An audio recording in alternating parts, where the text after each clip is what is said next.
എപ്പോഴും എപ്പോഴും സ്തുതിയായിരിക്കട്ടെ. പ്രിയപ്പെട്ട കുഞ്ഞുങ്ങളെ, നിങ്ങളെല്ലാവരും സുഖമായിരിക്കുമെന്ന് കരുതുന്നു. നമ്മുടെ വചന പഠന ക്ലാസ്സുകൾ മുന്നോട്ട് പോവുകയാണ്.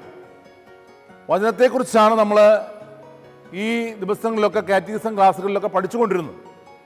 അപ്പോൾ ഈ വചനം ആരാണ്, എന്താണ് എന്നതിനെക്കുറിച്ചൊക്കെ നമ്മൾ പഠിച്ചു കഴിഞ്ഞു. ഈശോയാണ് വചനം. നമ്മളിവിടെ ഈ വചന ഗ്രന്ഥത്തിൽ നമ്മൾ വായിക്കുന്നുണ്ട്, വചനം മാംസമായി നമ്മുടെ ഇടയിൽ വസിച്ചു.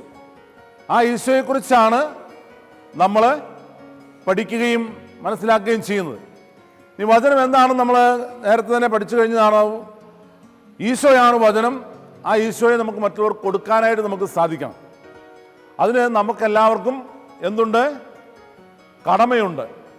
അപ്പോൾ ഇതിനെക്കുറിച്ച് സഭാ പഠനത്തിൽ പോൾ ആറാമൻ മാർപ്പാപ്പ തൻ്റെ എവഞ്ചേലിയൻ നുൻഷ്യാന്തി എന്ന് പറയുന്ന ചാക്രിക ലേഖനത്തിൽ വളരെ നന്നായിട്ട് നമ്മളോട് പറയുന്നു. എന്താണ് പറയുന്നത്? അവിടെ ഇപ്രകാരമാണ് പറയുന്നത്: മാമോസ് സ്വീകരിച്ച ഓരോ വ്യക്തിയും ക്രിസ്തുവിനാൽ അയക്കപ്പെട്ടവനാണ്.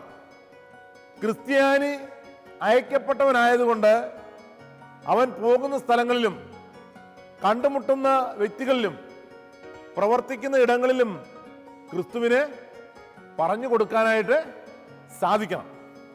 ഇത് നമ്മുടെ ഓരോരുത്തരുടെയും ഏറ്റവും പ്രധാനപ്പെട്ട കടമയാണ്. വചനം പ്രഘോഷിക്കാനായി നിങ്ങൾക്ക് സഹായകരമായി തന്നിരിക്കുന്നതാണ് വചന ഡയറി. ഈ വചന ഡയറിയിലൂടെ നിങ്ങൾ പഠിച്ച വചനങ്ങൾ എഴുതി വെച്ച് മനഃപ്പാഠമാക്കി പഠിച്ച് മറ്റുള്ളവർക്ക് പറഞ്ഞു കൊടുക്കാനായിട്ടാണ് നിങ്ങൾ തയ്യാറാകുന്നത്. അപ്പം അങ്ങനെ വചന ഡയറിയിലൂടെ നിങ്ങൾ പഠിക്കുന്ന വചനങ്ങൾ നിങ്ങൾക്ക് തന്നെ ഒരു അഭിഷേകമായി മാറുകയാണ്. അപ്പോൾ നിങ്ങളത് പലരും പഠിച്ചിട്ടുണ്ട്. ആർക്കാണ് അതിലൂടെ പഠിച്ച രണ്ട് വചനങ്ങൾ നിങ്ങൾക്ക് പറയാനായിട്ട് സാധിക്കുന്നത്? പറയാം. ഓക്കെ. ദൈവത്തിന്റെ വചനം സജീവവും ഊർജ്ജസ്വലവുമാണ്. ഇരുതലവാളിനേക്കാൾ മൂർച്ചയേറിയതും ചേതനയിലും ആത്മാവിലും സന്ധിബന്ധങ്ങളിലും മധ്യയിലും തുളച്ചു കയറി ഹൃദയത്തിന്റെ വിചാരങ്ങളെയും നിയോഗങ്ങളെയും വിവേകിച്ചറിയുന്നതുമാണ്. ഹെബ്രായർ 4:12. Very good. തെരേസ വളരെ നല്ല രീതിയിൽ തന്നെ പറഞ്ഞിരിക്കുകയാണ്. ഇതുപോലെ വചനം നമുക്ക് പഠിക്കാനായിട്ട് സാധിക്കണം. ഈ പഠിച്ച വചനങ്ങൾ നമുക്ക് തന്നെ നല്ലൊരു അഭിഷേകമായി മാറി മറ്റുള്ളവർക്ക് പറഞ്ഞു കൊടുക്കണം. ഇനി ആർക്കാണ് വചനം ഒന്നും കൂടി പറയാനായിട്ട് സാധിക്കുന്നത്? വചനം മാംസമായി നമ്മുടെ ഇടയിൽ വസിച്ചു. യോഹന്നാൻ 1:14. യോഹന്നാൻ 1:14. എല്ലാവരും ഒന്ന് പറഞ്ഞ്, വചനം മാംസമായി നമ്മുടെ ഇടയിൽ വസിച്ചു. ഈ വചനം മാംസമായ ഈശോയെയാണ് മറ്റുള്ളവർക്ക് പ്രഘോഷിക്കാനായിട്ട് കൊടുക്കാനായിട്ട് നമ്മൾ പോകുന്നത്. പഠിച്ച വചനങ്ങൾ മറ്റുള്ളവർക്ക് കൊടുക്കാൻ നമുക്ക് എന്ത് ചെയ്യാനായിട്ട് സാധിക്കും? നമുക്ക് വചനങ്ങൾ വീടുകളിൽ പോയി കൊടുത്താലോ അച്ഛാ? Very good. നല്ല ആശയമാണ് അല്ലേ? നിങ്ങളുടെ അഭിപ്രായം എന്താണ്? നമുക്ക് പോകല്ലേ? വേറെ എന്തെല്ലാം കാര്യങ്ങൾ നമുക്ക് ചെയ്യാനായിട്ട് സാധിക്കും? അച്ഛാ, നമുക്ക് വചനം ആളുകളുള്ള സ്ഥലങ്ങളിൽ പോയി ഉറക്കെ വിളിച്ചു പറഞ്ഞാലോ? അതും നല്ല കാര്യമല്ലേ? തീർച്ചയായിട്ടും. ഇനി ഈ കാര്യങ്ങൾ നിങ്ങളുടെ ക്ലാസ്സുകളിൽ ടീച്ചേഴ്സുമായിട്ട് ചർച്ച ചെയ്ത് നല്ല തീരുമാനങ്ങൾ എടുക്കുക. ആ തീരുമാനങ്ങൾ നിങ്ങൾക്ക് പ്രാവർത്തികമാക്കാനുള്ള എല്ലാ ആശംസകളും അച്ഛൻ നേരുകയാണ്. നിങ്ങൾക്കെല്ലാവർക്കും ഞാൻ ആശീർവാദം നൽകുന്നു. നമുക്ക് എഴുന്നേറ്റ് നിന്ന് ആശീർവാദം സ്വീകരിക്കാം. നമ്മുടെ കർത്താവ് യേശു മിശിഹായുടെ കൃപയും പിതാവായ ദൈവത്തിൻ്റെ സ്നേഹവും പരിശുദ്ധാത്മാവിൻ്റെ സഹവാസവും നിങ്ങളോടെല്ലാവരും ഉണ്ടായിരിക്കട്ടെ, ഇപ്പോഴും എപ്പോഴും എന്നേക്കും. യേശു മിശിഹായ്ക്കും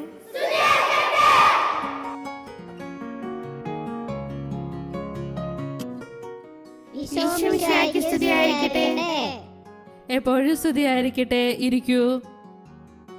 അച്ഛൻ എന്ന പള്ളിയിൽ പറഞ്ഞത് നിങ്ങൾ കേട്ടില്ലേ? കഴിഞ്ഞ ആഴ്ച ക്ലാസ്സിൽ എന്താണ് പറഞ്ഞു തന്നത്? വചനം നിങ്ങൾ പഠിച്ചിട്ടുണ്ടോ ഇന്ന്? ഏത് വചനമാണ് പഠിച്ചത്? നെഹെമ്യാ 2:20. സ്വർഗ്ഗത്തിലെ ദൈവം നമുക്ക് വിജയം നൽകും. ഇനി ആര് പറയൂ? 52. യേശു ജ്ഞാനത്തിലും പ്രായത്തിലും ദൈവത്തിന്റെയും മനുഷ്യരുടെയും പ്രീതിയിൽ വളർന്നു വന്നു. ഇനി നമ്മൾ പഠിച്ച വചനം നമുക്ക് എന്ത് ചെയ്യാൻ പറ്റും? വചനം നമുക്ക് കവലയിൽ പോയി പ്രഘോഷിച്ചാലോ? സിസ്റ്ററെ, വചനത്തിന്റെ പ്രസംഗം പഠിച്ച് കവലയിൽ നിന്ന് പറഞ്ഞാലോ? ഹായ് മിടുക്കൻ. ആ ഇന്ന് നമ്മ പഠിച്ച വചനം നമുക്ക് അവിടെയുള്ള കടകളിൽ കൊടുത്താലോ? ആ കൊടുക്കാം. നല്ല ഐഡിയ ആണ്. അപ്പോൾ ഇനി നമുക്ക് എന്ത് ചെയ്യാം? സിറ്റിയിൽ പോയി വചനം പ്രഘോഷിച്ചാലോ? എന്നാൽ ഇനി എല്ലാവരും എഴുന്നേറ്റ് നിൽക്കൂ. സർവശക്തനായ ദൈവമേ, ഞങ്ങൾ അങ്ങയെ ആരാധിക്കുന്നു, സ്തുതിക്കുന്നു, അങ്ങയെ മഹത്വപ്പെടുത്തുന്നു. അങ്ങയുടെ വചനത്തിന്റെ അഭിഷേകത്താൽ ഞങ്ങളെയും ലോകം മുഴുവനെയും നിറയ്ക്കണമേ എന്ന് പ്രാർത്ഥിക്കുന്നു.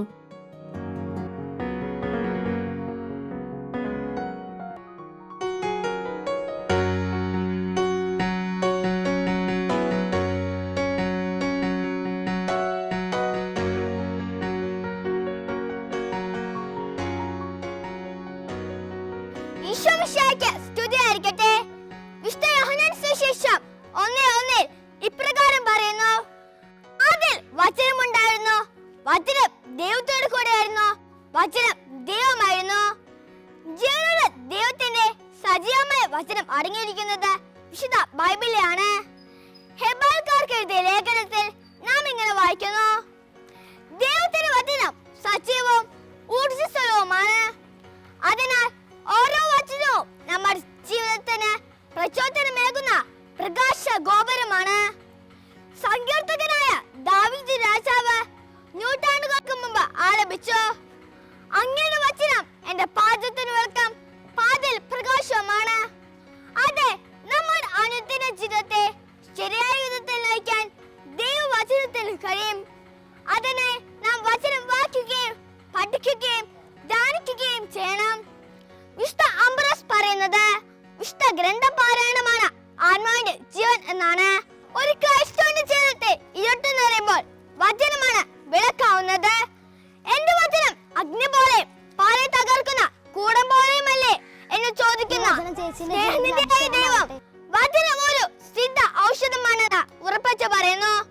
എന്റെ ജീവിത വഴികളെ സദാര്യം മുന്നോട്ട് നീങ്ങാൻ കരുത്തേക്കുന്നതും എന്നിൽ പ്രത്യാശ നിറയ്ക്കുന്നതും വചനമാണ്. സ്കൂളിൽ നിന്ന് ലഭിച്ച വചനധാരയിൽ ദിവസവും വചനം എഴുതുന്നത് വചനം പഠിക്കാൻ എനിക്ക് പ്രചോദനമേകുന്നു. ചെറുപ്പം മുതൽ വചനം വായിച്ചും പഠിച്ചും മനഃപാഠമാക്കി വിശുദ്ധ ജീവിതം നയിക്കാൻ നമുക്ക് ഓരോരുത്തർക്കും സാധിക്കട്ടെ എന്ന് ആശംസിച്ചുകൊണ്ടും പ്രാർത്ഥിച്ചുകൊണ്ടും ഞാൻ നിർത്തുന്നു. നന്ദി, നമസ്കാരം.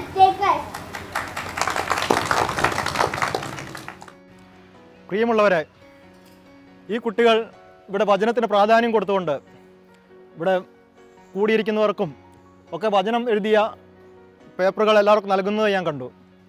അത് ഇവരുടെ ജീവിതത്തെ ഒരു വലിയ ഉയർച്ചയിലേക്കും ഇവരുടെ പഠനത്തിൻ്റെ മേഖലകളെ കൂടുതൽ ദൈവാനുഗ്രഹപ്രദമാക്കാനും സഹായിക്കുന്നതാണെന്നാണ് എനിക്ക് മനസ്സിലാക്കാൻ സാധിച്ചിട്ടുള്ളത്. വചനം പഠിക്കുകയും അവരുടെ ബുദ്ധിയിലേക്ക് നന്നായിട്ട് വരികയും അത് പരീക്ഷകളിലൊക്കെ അവർക്ക് വളരെയധികം വിജയത്തിലേക്ക് എത്തിക്കുവാനായിട്ട് സാധിക്കും. വചനം എപ്പോഴും വലിയവർക്കും കുട്ടികൾക്കും എല്ലാവർക്കും അത് കൂടുതൽ ദൈവാനുഗ്രഹപ്രദം ആണ് താനും അത് അവരുടെ ജീവിതത്തെ കൂടുതൽ ഉയർച്ചയിലേക്ക് എത്തിക്കുകയും ചെയ്യുന്നതാണെന്ന് പറഞ്ഞുകൊണ്ട് ഈ കുട്ടികൾക്ക് എല്ലാവിധ ആശംസകളും നേർന്നുകൊണ്ട് നിർത്തുന്നു.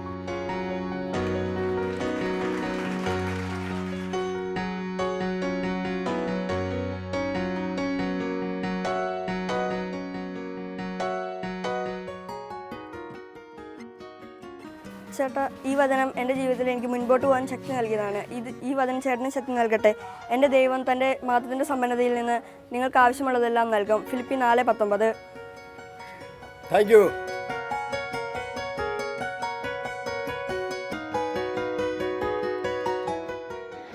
നിങ്ങളുടെ ഹൃദയം അസ്വസ്ഥമാകേണ്ട, ദൈവത്തെ വിശ്വസിക്കുകയും എന്നിലും വിശ്വസിക്കുകയും.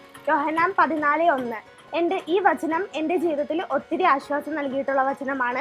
നിങ്ങളുടെ ജീവിതത്തിലും ഈ വചനം ഒത്തിരി ആശ്വാസം നൽകട്ടെ.